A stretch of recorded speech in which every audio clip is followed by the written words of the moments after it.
Hello friends, आप कैसे हो। भगवती सिंह कॉलेज की ऑनलाइन क्लासेज में आपका स्वागत है। आज हमारी जो क्लास रहेगी वो बीएससी कैरियर के अंतर्गत पेपर जो हमारा थर्ड है वो पेपर थर्ड कौन सा है, डेवलपमेंट बायोलॉजी यानी कि डीबी का पेपर है। उसमें यूनिट 5 हम पढ़ रहे हैं। पिछली क्लास के अंतर्गत अपन ने डेवलपमेंट ऑफ फ्रॉग मेंढक में जो परिवर्तन पढ़ा था और उस परिवर्तन में हम पार्ट 1 पिछली क्लास की आज पार्ट 2 है। इसके अंतर्गत हम मेंढक का जो परिवर्तन है वो कंप्लीट कर लेंगे। तो जैसे कि आपको पिछली क्लास में आप पढ़े थे कि मेंढक के अंतर्गत क्या क्या प्रोसेस अपन ने पढ़ ली थी, कहाँ तक अपन ने पढ़ लिया था। इसके अंतर्गत तो सामान्य जानकारी आपने पढ़ा था। मेंढक क्या होता है, यूनिसेक्सुअली होता है, जिसके अंतर्गत नर एवं मादा प्राणी है वो अलग अलग होते हैं और इनमें नर के द्वारा शुक्रजनन क्रिया के द्वारा स्पर्म का निर्माण होता है और मादा में जेनेसिस के द्वारा ओवम का निर्माण होता है। ये आप पढ़ चुके थे। फिर इसमें हमने पहला ही जो पॉइंट पढ़ा था वो पढ़ा था निषेचन, पॉपुलेशन की प्रक्रिया के द्वारा, मैथुन की प्रक्रिया के द्वारा निषेचन की प्रक्रिया वो संपन्न होती है। और निषेचन भी कैसा होता है, इसमें बाह्य प्रकार का होता है। निषेचन के फलस्वरूप जो हमने इसके अंतर्गत प्रोसेस पढ़ी थी वो पढ़ी थी अपन ने विदलन। और विदलन कौन सा था, वो था अनइक्वल असमान पूर्ण भंजी विदलन। अब जैसे विदलन हुआ तो इसके अंतर्गत मोरुला है, मोरुला के बाद ब्लास्टुला, गैस्टुला अवस्था है वो हमने पढ़ी थी। तीसरा इसके अंतर्गत जैसे विदलन हो जाता है तो विदलन के बाद में इसमें आता है गैस्ट्रुलेशन, गैस्ट्रुलेशन। और गैस्ट्रुलेशन की प्रक्रिया के द्वारा आपने एपिबोली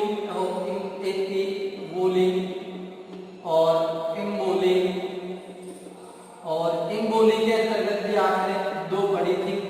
एक तो आपने अंतर्वलन पढ़ा था, अंतर्वलन पढ़ा था, और एक आपने इन्वोगेलेशन पढ़ा था। ये इनके अंतर्गत आप पढ़ चुके थे।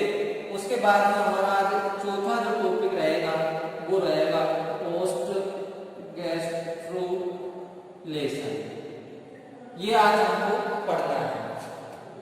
तो पोस्ट गैस्ट्रुलेशन से स्टार्ट करेंगे और ये जो प्रक्रिया मैंने आपको बताई है ये आप पिछले वीडियो में है वो पढ़ चुके थे। आज का हमारा जो चौथा इसका पॉइंट रहेगा परिवर्तन का वो है पोस्ट गैस्ट्रुलेशन, यानी कि पश्च गैस्ट्रुला की अवस्था है जिसे हम बोलेंगे। और इस पोस्ट गैस्ट्रुलेशन को निम्न अवस्थाओं में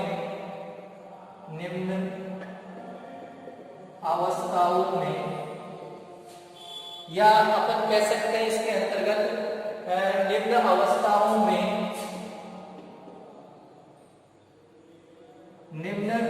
इसके अंतर्गत निम्न अवस्थाओं में निम्न संरचनाओं का निर्माण होता है। डायरेक्ट निम्न की जगह अपन कर देंगे। इस अवस्था में निम्न संरचनाओं का क्या होता है, निर्माण होता है। किसके अंतर्गत होता है, पोस्ट गैस्ट्रुलेशन अवस्था के अंतर्गत। तो सबसे पहले हम पढ़ेंगे इसके अंतर्गत फॉर्मेशन ऑफ न्यूरल प्लेट, यानी कि तंत्रिका जो प्लेट है उसका निर्माण किस प्रकार से होता है। यानी कि एम्ब्रियो के अंतर्गत जो इसका पूर्ण होता है, एम्ब्रियो के अंतर्गत जो एक्टोडर्म होता है, एम्ब्रियो के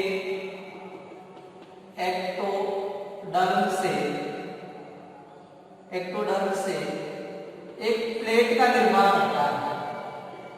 एम्ब्रियो है, क्योंकि आप इसके अंतर्गत पढ़ चुके हैं कि ये जो इसका एम्ब्रियो होता है, उस एम्ब्रियो के अंतर्गत इसमें त्रिजन स्तरीय का निर्माण हो जाता है। सबसे बाहर होता है आपके पास एक्टोडर्म, बीच का होता है वो होता है मेसोडर्म, और अंदर का जो होता है वो होता है एंडोडर्म। यानी कि 3 जनन स्तरों का निर्माण है वो गैस्ट्रुला की जो प्रोसेस होती है उसके अंतर्गत होता है। तो एम्ब्रियो में एक्टोडर्म के द्वारा प्लेट के समान संरचना का निर्माण होता है। एम्ब्रियो में एक्टोडर्म से प्लेट समान संरचना है, उस संरचना का निर्माण होता है जिसे अपन क्या कहते हैं, जिसे अपन न्यूरल प्लेट कहते हैं, जिसे अपन क्या कहते हैं, न्यूरल प्लेट कहते हैं।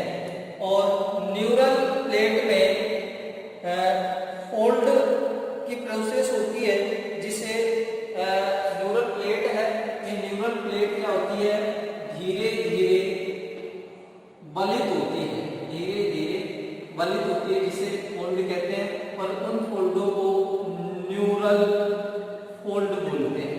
और इन न्यूरल फोल्डों से न्यूरल ट्यूब बनती है। क्या बनती है, जिसे न्यूरल ट्यूब बनती है। और इसको आप इस प्रकार से समझ सकते हैं, डायग्राम से अगर आप समझना चाहेंगे तो यहाँ आप देखेंगे कि इस प्रकार से आपकी क्या होती है, एक्टोडर्म होती है। और इस एक्टोडर्म के अंतर्गत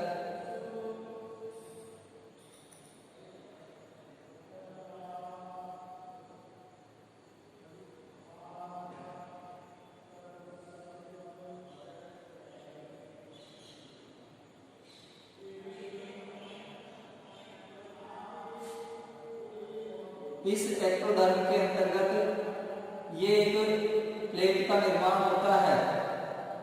और इस प्लेट को हम न्यूरल प्लेट के नाम से जानते हैं। ये आपकी एक्टोडर्म है। और ये जो प्लेट बनी है, इस प्लेट को हम किसके नाम से जानते हैं, न्यूरल प्लेट के नाम से जानते हैं। किस नाम से जानेंगे इसको, न्यूरल प्लेट के नाम से जानेंगे। और ये हमारा जो डायग्राम है, ये जो डायग्राम है, ये ए डायग्राम है। और ये पोस्ट गैस्ट्रुलेशन होता है, उसके फलस्वरूप होने वाले परिवर्तन होते हैं। और इसके अंतर्गत ये क्या है, नोटोकॉर्ड होती है। इसके अंतर्गत ये क्या होती है,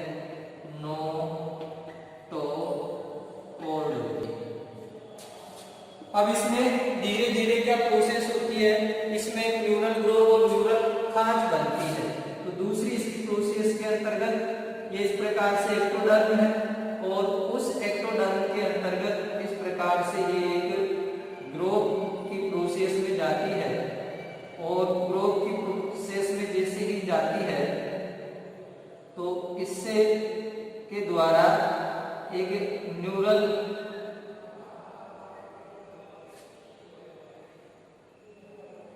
इस प्रकार से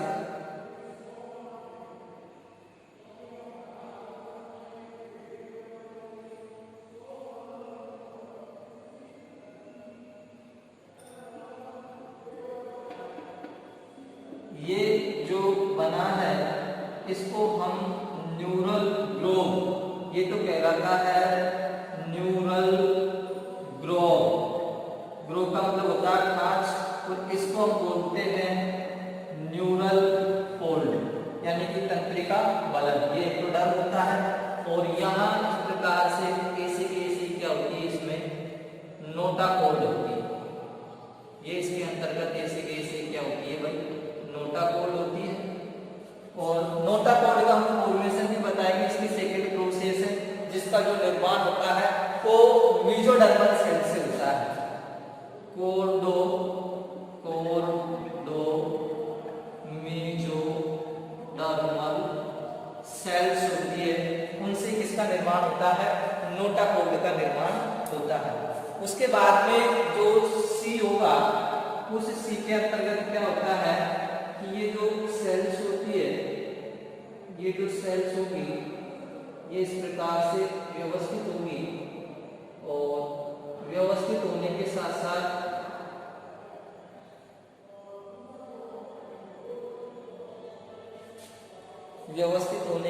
साथ ये इस प्रकार से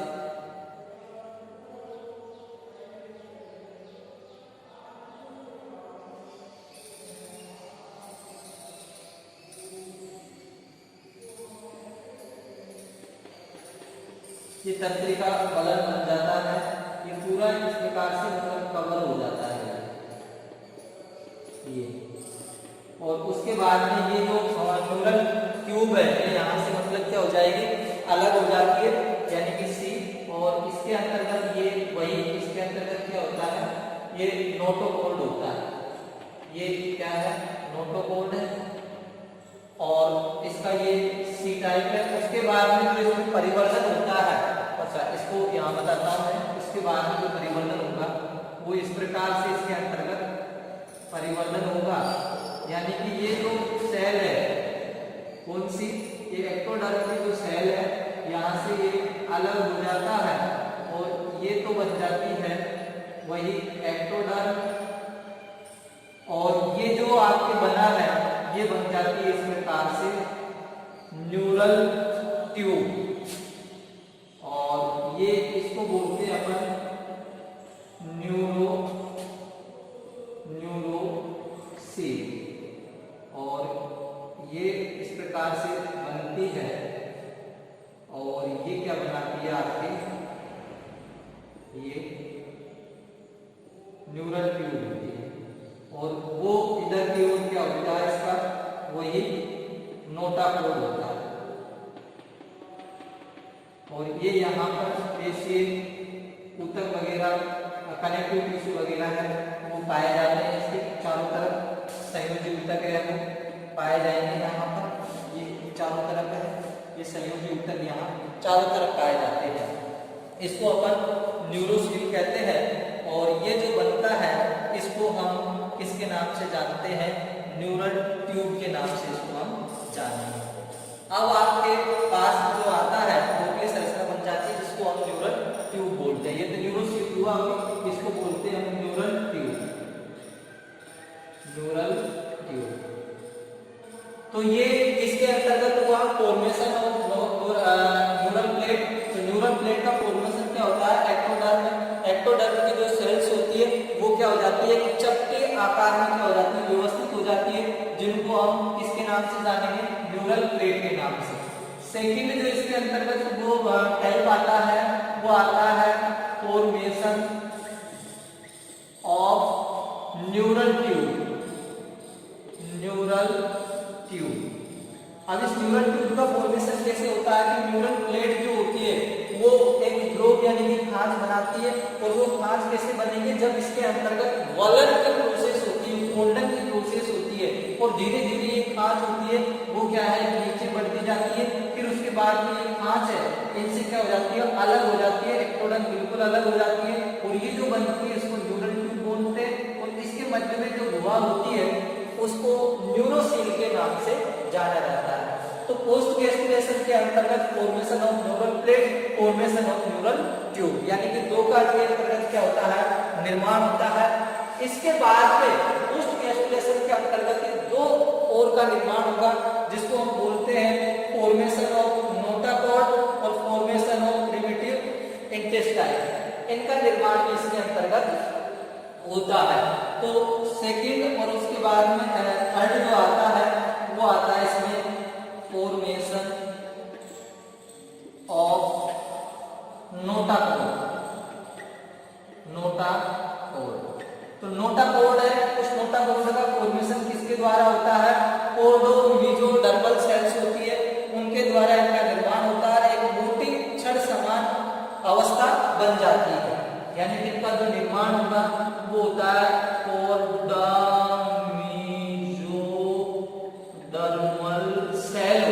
मेसोडर्मल सेल होती है, इनके द्वारा एक छड़ समान संरचना बन जाती है और उस छड़ समान संरचना को क्या बोलते हैं, नोटाकोड बोलते हैं। ये सब नोटाकोड है, इनको नोटाकोड के नाम से जाना जाता है। कौन कौन सी, ये नोटाकोड है, ये मेगाकोड है, ये भी नोटाकोड है और ये भी नोटाकोड है। तो कोर्डो मेसोडर्मल जो सेल होती है वो एक व्यवस्थित होकर छड़नुमा संरचना बना लेती है, जिसको हम नोटाकोड के नाम से जाना जाता है। अब ये नोटाकोड जो होती है ये प्रत्यास्थ प्लास्टिक का इसके अंतर्गत क्या पाया जाता है, गुण पाया जाता है। प्रत्यास्थता का क्या है, इसके अंतर्गत गुण पाया जाता है और इस प्रत्यास्थता के गुण के कारण ये नोटाकोड है व्यस्त अवस्था में किसमें कन्वर्ट हो जाती है, कशेरुक दंड में बदल जाती है। ये इसका क्या होता है, कैरेक्टर होता है कि जो नोटाकोड होती है वो एक किसके अंतर्गत, ये अपने व्यस्त अवस्था के अंतर्गत कशेरुक दंड में क्या हो जाती है, कन्वर्ट हो जाती है। अब इसके बाद में हम बात करते हैं इसमें formation of primitive intestine.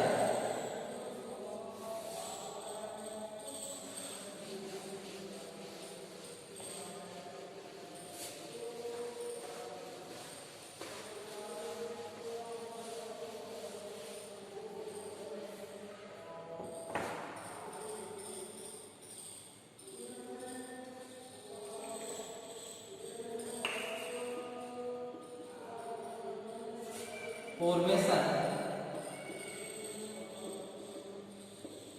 Of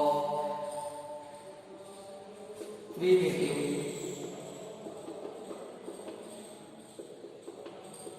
intestine,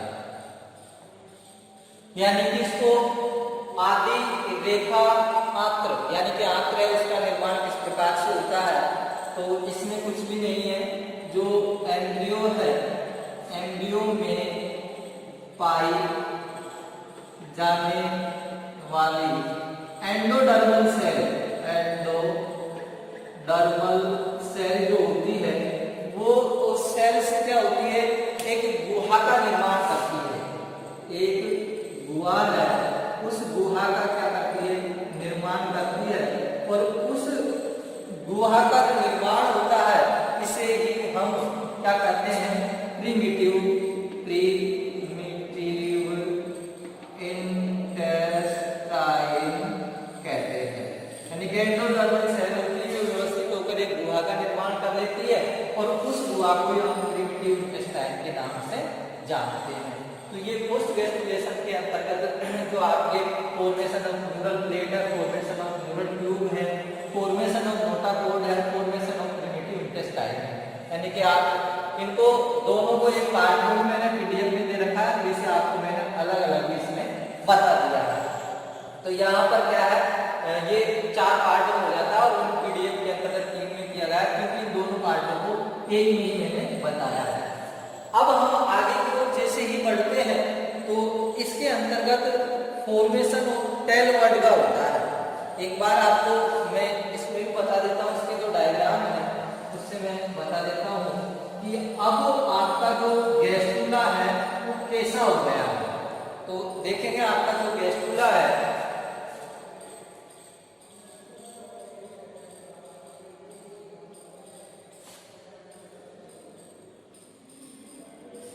वो गैस्ट्रुला आपका इस प्रकार से हो चुका है।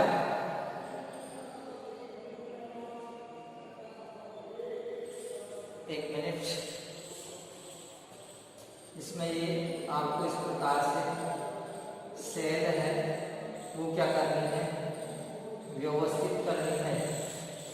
कोशिका है, ये क्या है, ब्लास्टोमिया है।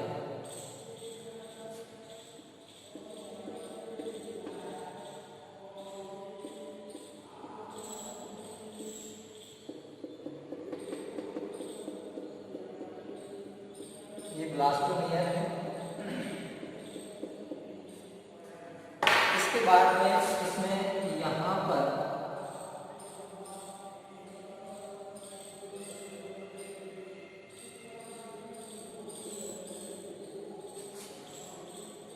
ये फिर इसकी क्या हो जाती है, मेसोडर्मल सेल हो जाएगी।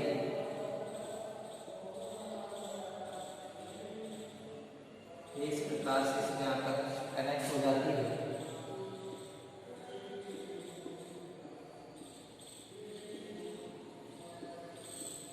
ये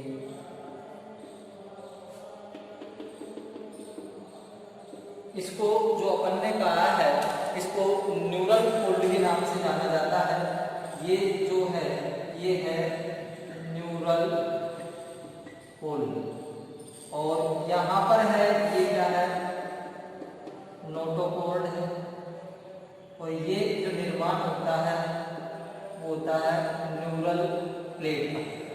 ये किसका निर्माण हो जाता है, इसके अंतर्गत फोल्ड न्यूरल प्लेट का हो जाता है। ये मेसोडर्मल है, ये क्या नाम से मेसोडर्मल है, मेसोडर्म। इसके अंतर्गत फिर एक और आवरण होता है, और वो जो आवरण है इस प्रकार का होता है। इसके अंतर्गत ये जो केविटी पाई जाती है, इस केविटी को आर्केंटेरोन केविटी के नाम से इसको जाना जाता है, कैंटेरोन। और ये जो होता है ये होता है आपके एंडोडर्म। इस प्रकार से इसमें एक जो पोस्ट गैस्ट्रुला है वो होता है। फिर इसके बाद में अगर हम बात करते हैं तो ये जो स्थान होता है इसको हम बोलते हैं सीलोम। और इसका फिर अगर हम परिवर्धन करते हैं तो और परिवर्धन के अंतर्गत क्या देखेंगे आप, ये इस प्रकार से ये बन जाता है, ये बनेगा।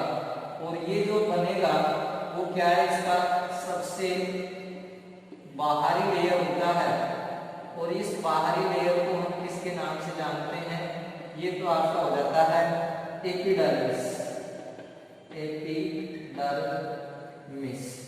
और ये जो एपिडर्मिस है इसके नीचे फिर एक इस प्रकार से संरचना बनती है, और इस संरचना को हम किसके नाम से जानते हैं, न्यूरल कैनाल होता है, उस कैनाल के नाम से इसको जाना जाता है। फिर जैसे हम इसके नीचे की ओर बढ़ते हैं तो इसमें यहाँ पर ये मेसोडर्म होता है, मेसोडर्म होता है, मेसोडर्म। और मेसोडर्म के बाद इसमें यहाँ पर फिर एक आवरण बनता है, ये आवरण है, और ये फिर पूरा इसको कवर किया रहता है, मतलब भरा हुआ रहता है। आप अच्छे से बुक में देख के और इसका क्या है डायग्राम बना सकते हैं, केवल आपको वैसे ही रफली इसको समझा रहा हूँ, मेसोडर्म। और यहाँ पर ये जो होता है ये होता है इसका नोटोकॉर्ड। ये क्या होता है, इसका नोटोकॉर्ड होता है। फिर इसके अंतर्गत ये जो केविटी बचेगी, यानी कि ये मेसोडर्म हो गया, मेसोडर्म के बाद में फिर यहाँ पर एक लेयर बनता है, और उस लेयर चारों तरफ से क्या होता है कवर, और ये क्या होती है आपकी आर्केंटेरोन के होती है, आर्केंटेरोन हुआ होती है, जो आगे चलकर किसका निर्माण करती है, एलिमेंट्री कैनाल का निर्माण करती है।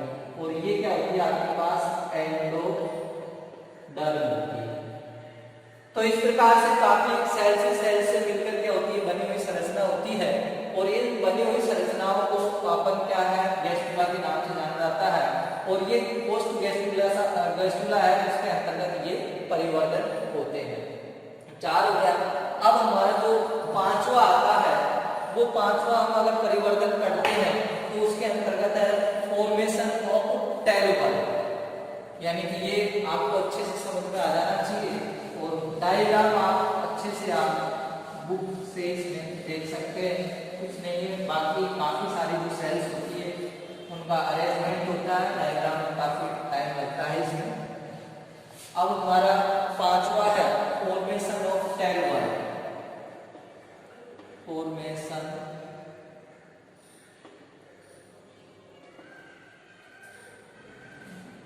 ऑफ टेलोपर। इसका जो निर्माण होता है वो पोस्ट गैस्ट्रुला जो अवस्था होती है उसके बाद में ही इसका इस प्रकार से निर्माण होगा कि इस प्रकार से उभारनुमा स्ट्रक्चर निकल आती है। और किसके नाम से जानते हैं? टेल वर्ड के नाम से जानते हैं।